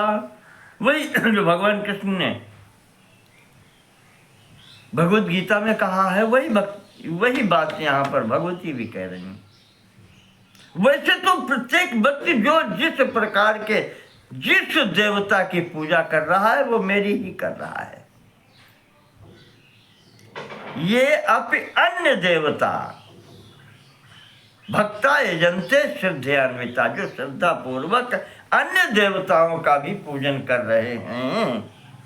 ते पिमामेव राजेंद्र यजन्ते नात्र संशया। वो जानते नहीं हैं, वो उस रूप में भी मेरी ही पूजा कर रहे हैं। वो मेरा ही स्वरूप है। कोई भी देव स्वरूप हो, मैं ही तो हूँ प्रत्येक रूप में। रूपम रूपम प्रतिरूपम बभूव। भगवती श्रुति कहती है प्रत्येक रूप में मैं ही हूँ। अहम सर्वमयी यस्मात् सर्वयज्ञ फल प्रदा। जब मैं सर्वमय हूं, जब मैंने कह दिया सर्वत्र मैं ही मैं हूं, सर्वम खलविदमेवाहम् नान्यत् यत् सनातनम। जो कुछ भी सनातन स्वरूप है वो मैं ही हूं, मेरे अतिरिक्त और कुछ है ही नहीं। भक्ति देवी भागवत में स्पष्ट घोषणा है भगवती की, मेरे अतिरिक्त और कुछ है ही नहीं। तो वही कहती हैं हम सर्वमयी। जब सर्व स्वरूपों में मैं ही हूं, सर्व प्रकार के यज्ञों का फल देने वाली मैं हूं। किंतु ते स्वेव ये भक्ता तेषाम मुक्ति सुदुर्लभा। पर वो जो अन्य अन्य देवताओं के रूप में मेरी पूजा करते हैं, उनका मार्ग थोड़ा लंबा हो जाता है। जो मुक्ति दुर्लभ कही है वो सुदुर्लभ हो जाती है, क्योंकि वो उस स्वरूप के आश्रित बने रहते हैं। वो मेरी तरफ देर में आ पाते हैं, ये चिंतन वो बहुत देर में कर पाते हैं, इसलिए उनको देर लगती है।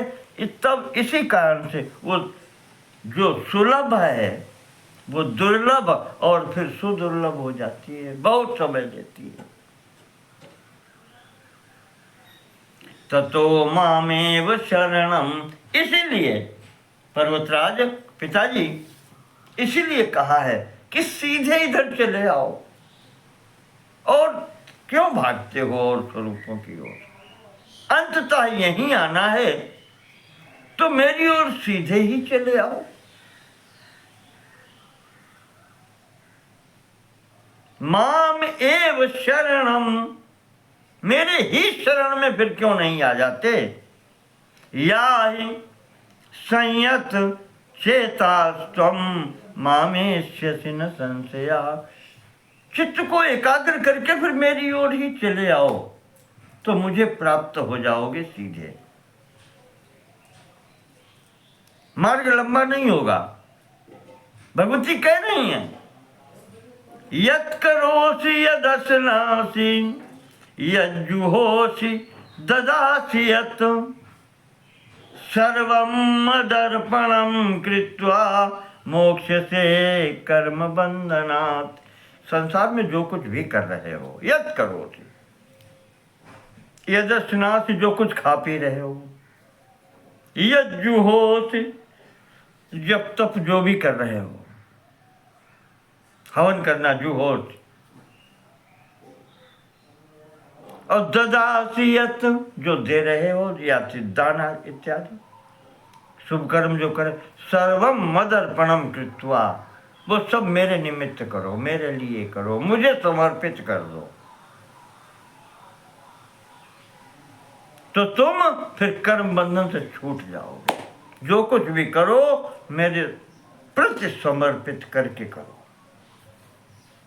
कि मैं भगवती का ये कार्य कर रहा हूँ, इसमें मेरा कुछ भी नहीं है, ये भाव रखो। संसार के समस्त कर्म करते हुए भाव ये होना चाहिए कि मैं भगवान का कार्य कर रहा हूँ, इसमें मेरा कोई स्वार्थ नहीं है। माता का, भगवती का कार्य कर रहा हूँ, मेरा कुछ भी नहीं है। सर्वम मदर्पणम कृत्वा, ये है समर्पित कार्य। तो मोक्ष से कर्म बंधनात्, तुम कर्म के बंधन से छूट जाओगे। जब मेरे लिए कर्म हो रहा है तो पाप हो या पुण्य हो, भगवान ने अर्जुन से यही तो कहा है, अर्जुन तू कर्म मेरे लिए कर। यही शब्द वहां भी प्रयोग किए हैं। यत् करोसि दर्शनासि, यज्जुहोसि ददासि, यत् तपस्यसि कौन्तेय, तत्कुरुष्व मदर्पणम।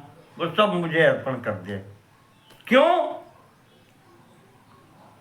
अब उसमें अच्छा हो या बुरा हो, जो भी है, जो कर्म तूने किए हैं वो ला मुझे संकल्प कर, अर्पण कर दे मुझे।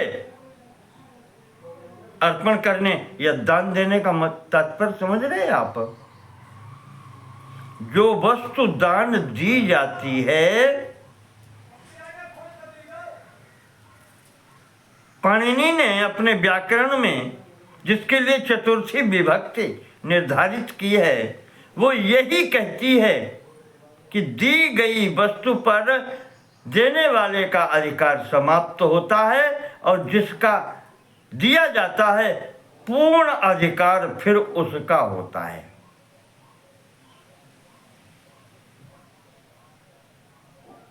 संप्रदाने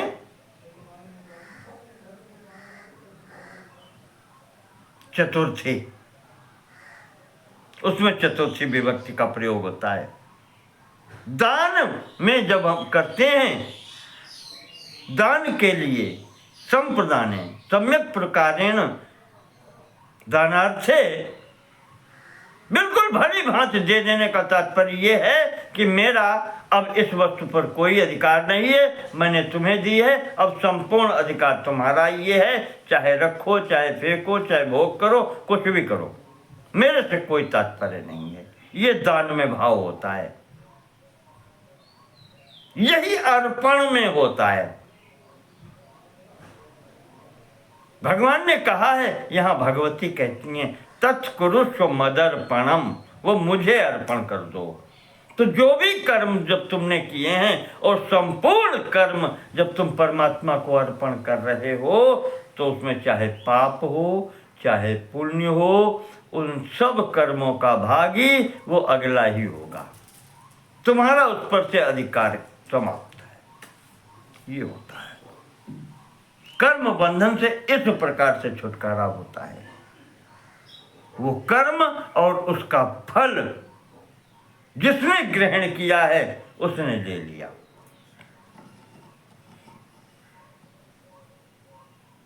तो ये माम भजत, ये माम भजन्ति सद्भक्त्या मयि ते शुचाप्यहम्। इस प्रकार से जो मेरा भक्ति पूर्वक मेरा स्मरण करते हैं, मेरी आराधना करते हैं, मेरी सेवा करते हैं, मयि ते, वो मेरे अंदर निवास करते हैं, और तेषु चाप्यहम्, मैं उनके अंदर रहती हूँ। वो मेरे हैं, मैं उनकी हूँ, कहने का तात्पर्य ये। और न च मेस्ति प्रियः कश्चिद् अप्रियोऽपि महावते। और वैसे वास्तविकता देखें, सब मेरे ही बच्चे हैं, सब मम प्रिय सब मम उपजाए। अपने तो मेरा कोई है ही नहीं, पर प्रिय फिर वही होता है जो मेरा कहा हुआ करे, मेरी आज्ञा का पालन करे। माता के सभी बच्चे हैं, पर विशेष प्रिय वो होता है, या तो विशेष प्रिय वो होता है जो सबसे कमजोर हो, दीनहीन अकिंचन हो, माता का ध्यान उसकी ओर अधिक होता है, या फिर माता की सर्व भाव से सेवा करने वाला, वो फिर माता का प्रिय होता है। वही भगवती कह रही, यूं तो सब न च मेस्ति प्रियः कश्चित अप्रियोपि महाबते। कोई विशेष प्रिय नहीं है या कोई विशेष अप्रिय नहीं है, सब मेरे लिए बराबर हैं। पर जो मेरी भक्ति भाव पूर्वक सेवा करता है, मयि ते अवतेश चाप्यम, वो मेरे में निवास करता है, मैं उनमें निवास करती हूँ, अर्थात वो मेरा है, मैं उनकी हूँ विशेष रूप से। और बढ़े आगे। अपि चेत सुदुराचारो भजते माम अनन्य भाक्। भगवान कृष्ण ने भी यही कहा और भगवती भी यहाँ पर यही कह रहे हैं। चाहे कितना बड़ा भी पापी से बड़ा पापी क्यों न हो, दुराचारी क्यों न हो, और अंततः वो मेरी शरण में आ गया, अनन्य भाग, कि अब मेरा संसार में कोई है नहीं, मैं आपकी शरण में हूँ, उस अनन्य भाव से आ गया। तो भगवान कृष्ण ने कहा है, अपि चेत् सुदुराचारो भजते माम अनन्य भाक् साधुरेव स मंतव्यः सम्यक व्यवसितो हि सः। क्योंकि उसने सम्यक रूपेण बुद्धि को स्थिर कर लिया है, समझ लिया है कि इसके अतिरिक्त और कल्याण नहीं है कहीं, इसलिए उसको फिर तुम साधु ही समझो। पापी रहा होगा पर अब वो साधु रेव समंतव्य, उसको साधु के समान ही मानो, पिछला सब भूल जाओ। भगवती क्या कहती हैं कि अपि चेत् सुदुराचारो भजते माम अनन्य भाक्। पापी से पापी, बड़े से बड़ा दुराचारी आज अनन्य भाव से अगर मेरे शरण में आ गया, मेरी आराधना करता है, सोपि पाप विनिर्मुक्तो मुच्यते भव बंधनात्। वो भी संपूर्ण पापों से छुटकारा पा करके इस संसार के बंधन से मुक्त हो जाता है। क्षिप्रम भवति धर्मात्मा, वही है श्लोक भगवद गीता के, शनैस्तरति सोपि च। जिस समय वो इस स्थिति में अनन्य भाव से समर्पित हो जाता है भगवती की शरण में, क्षिप्रम भवति धर्मात्मा शाश्वच्छांतिम निगच्छति। भगवान कृष्ण ने कहा है वो धर्मात्मा हो जाता है, उसे तुरंत शांति मिल जाती है। भगवती कहती हैं, शनैस्तरति सोपि च क्षिप्रम भवति धर्मात्मा। ऐसा पापी से पापी व्यक्ति जब मेरी शरण में आ जाता है, संपूर्ण पापों से मुक्त हो जाता है, भव बंधन से मुक्त हो जाता है, संसार बंधन से मुक्त हो जाता है, वो फिर धर्मात्मा हो जाता है। उसका किया हुआ समस्त कार्य धर्म ही होता है, और वो भी मुक्त हो जाता है। शनैस्तरति, वो धीरे धीरे इस से पार हो जाता है। तो मयि भक्ति मताम मुक्ति ही सुलभा पर्वताधिप। इस प्रकार से है पर्वतराज, मेरी मुक्ति मेरे आश्रय से बहुत शीघ्र सुलभ हो जाती है, प्राप्त होती है। ये शीघ्र मुक्ति प्राप्त करने का मार्ग है, मेरा आश्रय लेना। इसलिए ततस्त्वं परया भक्त्या मां भजस्व महामते, अहम त्वां जन्म जलधे तारयामि सुनिश्चितम। तुम मेरा ही आश्रय ले लो, परम भक्ति से मेरी आराधना करो, मैं तुम्हें इस संसार सागर से पार उतार दूंगी।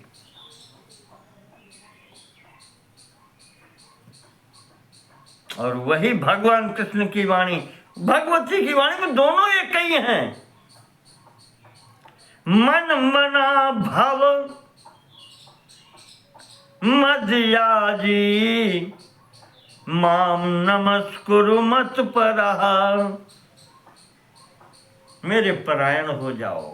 मन मना भाव, मन को भी मुझ में लगा दो। मदयाजी, मेरे लिए ही यज्ञ करो, अर्थात जो कुछ भी करो वो मेरे लिए करो। माम नमस्कुरु, प्रणाम भी करना है तो मुझे ही करो। मामे वैश्यसि, माम एव, इस प्रकार से तुम मुझे ही प्राप्त कर लोगे, ऐश्य से प्राप्त कर लोगे। संसार दुखैर नैव ही बाध्यते, कोई भी सांसारिक दुख तुम्हें बाधा नहीं पहुंचा सकता। कोई भी सांसारिक सुख हो, बाधा, कोई बाधा तुम्हारे सम्मुख नहीं कर सकता।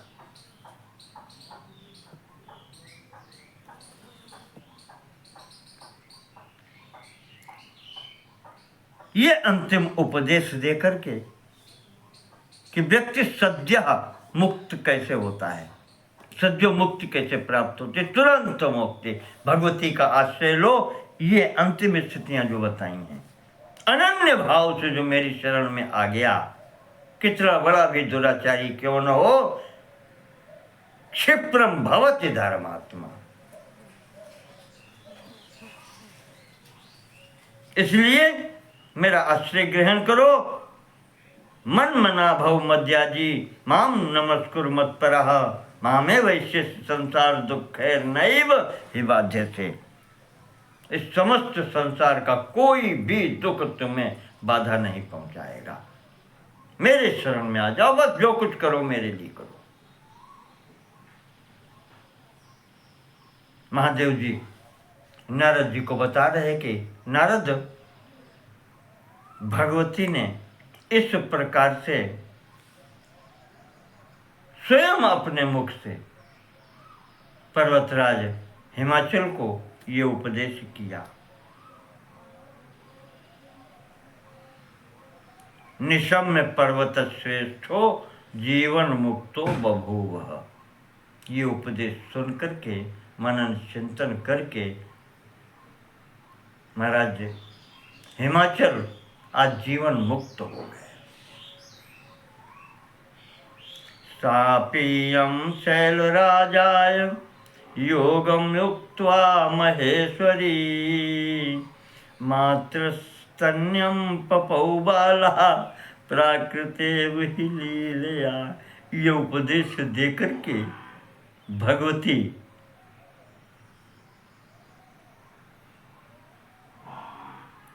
इतना बड़ा योग युक्त उपदेश है, उस छोटी सी बाला ने उस स्वरूप में हिमाचल को इस प्रकार से उपदेश दिया। और उपदेश करने के उपरांत निर्देश करके उनको मातृ स्तन्यम पपो वाला, स्तन्यम दुग्धम, माता के दूध की ओर मुंह करके, और बाल स्वरूप में वही स्वरूप है, वो दूध, माता के दुग्ध का पान करने लगी। प्राकृते भी ले लिया, जैसे प्राकृत एक साधारण बच्चा अपनी माता के दूध, स्तन को मुख से लगा करके दूध पीने लगता है, भगवती वैसी लीला करने लगी। ये जब स्थिति, महाराज हिमाचल तो जीवन मुक्त हो गए, पर आज उस भगवती को पुत्री रूप में पाकर के जो हर्ष है, जो आनंद है, महाहर्षाद अकरोत् महोत्सवम, उस कहना चाहिए ब्रह्मानंद परमानंद स्वरूप में महोत्सव प्रारंभ हुआ। उत्सव, बहुत बड़ा उत्सव मनाया गया। ऐसा उत्सव हुआ कि जैसा आज तक कभी न देखा गया न सुना गया। महादेव जी कहते हैं छठे दिन भगवती की षष्ठी देवी की पूजा की गई। भगवती का अन्य स्वरूप जो है, जो बालकों की सदैव शिशुओं की सुरक्षा करती हैं, षष्ठी देवी, उनका छठे दिन पूजन हुआ। 10वें दिन पिता ने अपनी पुत्री का नाम अपने नाम पर रखा।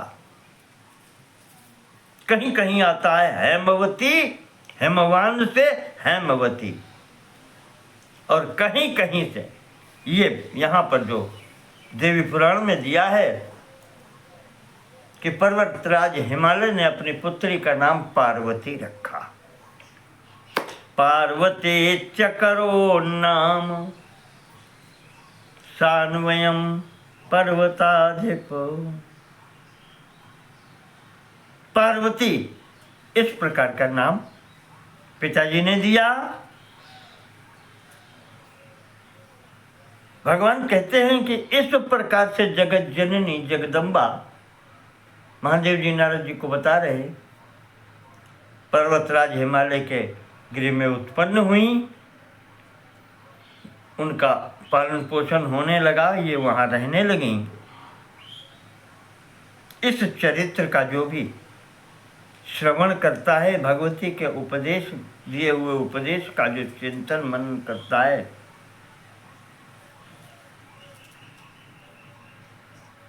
इसको पढ़ता है, मुक्तिस्तस्य नारद जायते, उस की मुक्ति हो जाती है।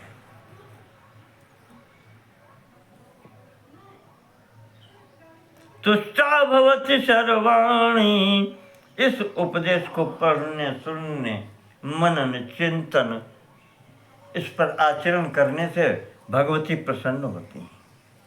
नित्यम मंगलदायनी, जो नित्य प्रति फिर मंगल ही मंगल देती हैं। जायते च दृढ़ा भक्ति पार्वत्याम मुनिपंगव, जिससे भगवती के प्रति भक्ति दृढ़ होती है। अष्टम्याम च चतुर्दश्याम नवम्याम भक्ति संयुता, पठन श्री पार्वती गीताम जीवन मुक्तो भवे नरा। अष्टमी को, चतुर्दशी को, नवमी को जो भक्ति भाव से संयुक्त होकर के इस भगवती गीता का, इस पार्वती गीता का पाठ करता है, वो जीवन मुक्त हो जाता है। विशेष करके शरद काले महाअष्टम्याम, शरद ऋतु के नवरात्र में अष्टमी के दिन, जिसे महाअष्टमी कहते हैं, यह पठेत समुपोषिता, जो व्यक्ति सम्यक प्रकारेण उपोषिता, उपवास रख करके इस गीता का पाठ करता है, रात्रौ जागरितो भूत्वा, और रात्रि जागरण करता है, भगवती की आराधना करता है, तस्य पुण्यम ब्रवीमि किम, उसके पुण्य का तो वर्णन मैं कर ही नहीं सकता। क्या वर्णन करूं, इतना पुण्य होता है उसका तो कहने क्या है। स सर्वदेव्य पूज्यस्य दुर्गा भक्ति परायणा, इस प्रकार से जो भगवती दुर्गा का भक्त होता है, संपूर्ण देवता उसका सम्मान करते हैं।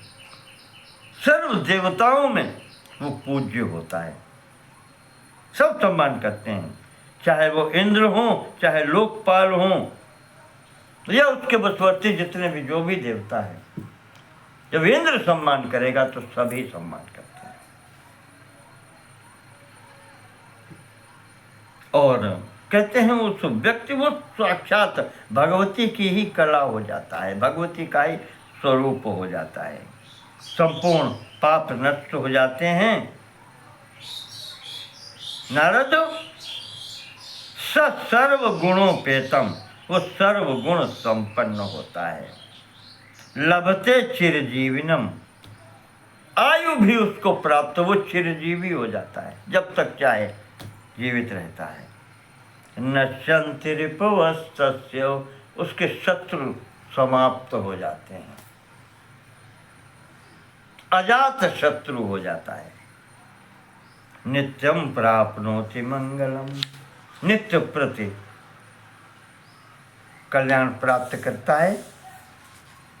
उसका पुण्य का क्या कहा जाए, कोई वर्णन नहीं कर सकता। अमावस्याम तिथिम प्राप्य या पठेत भक्ति संयुता, अमावस की तिथि में जो इसका पाठ करता है, सोपि सर्व पाप विनिर्मुक्ता, वो भी, उसके भी समस्त पाप समाप्त हो जाते हैं। दुर्गा तुल्यताम यात, भगवती के तुल्य हो जाता है? क्या कहें इसको, सारूप्य मुक्ति।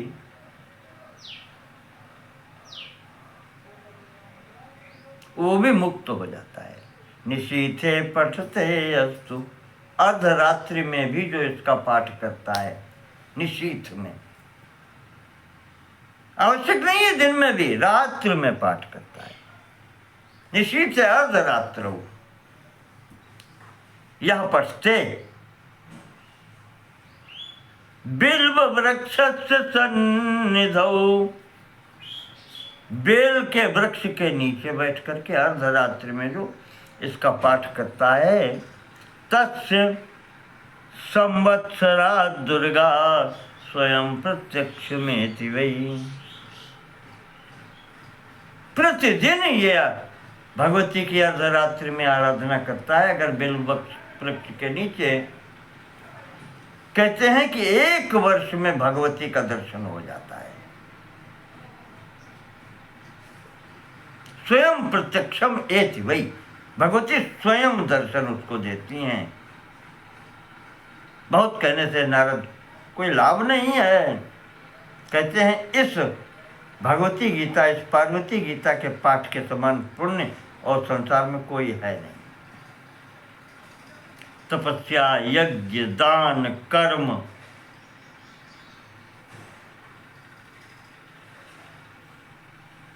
जितने भी कर्म है संसार में, उनका फल से संख्या, उनका फल होता है, सीमित होता है। उनका वर्णन कोई कर भी दे, फलस्य संख्या नहीं तस्य विद्यते मुनिपंगव। इस भगवती गीता के पाठ के फल की कोई कल्पना भी नहीं कर सकता, कितना फल होता है। तो इति उक्तम ते यथा जाता नित्यापि परमेश्वरी, लीलया मेनका गर्भे भूया किम श्रोतुमिच्छसि। नारद, इस प्रकार से भगवती पार्वती जी का किस प्रकार से अवतार हुआ, किस प्रकार से वो हिमालय मेनका के यहाँ उत्पन्न हुई, क्या लीला उन्होंने की, या यूं कहें जो ये पुत्री रूप में उत्पन्न होने की लीला उन्होंने की है, ये मैंने तुम्हें सुनाई। किम श्रोतुमिच्छसि पुनः, अब तुम क्या सुनना चाहते हो। आज का प्रसंग हम यहीं पर पूर्ण कर रहे हैं। भगवती गीता की पूर्णता इस 19वें अध्याय में यहाँ पर हो जाती है, महात्म्य सहित। इसके आगे का प्रसंग भगवती पार्वती के अन्य चरित्र, बाल चरित्र और अन्य भी विवाह आदि ये सब क्रियाएं, उनका वर्णन आगे के भागों में करेंगे। आज का प्रसंग हम यहीं स्थगित करते हैं और कामना करते हैं कि हम सब पर भी भगवती की पराम्बा जगत जननी जगदम्बा की कृपा सदैव बनी रहे। इसी भाव से उनके चरणों में प्रणाम करते हैं।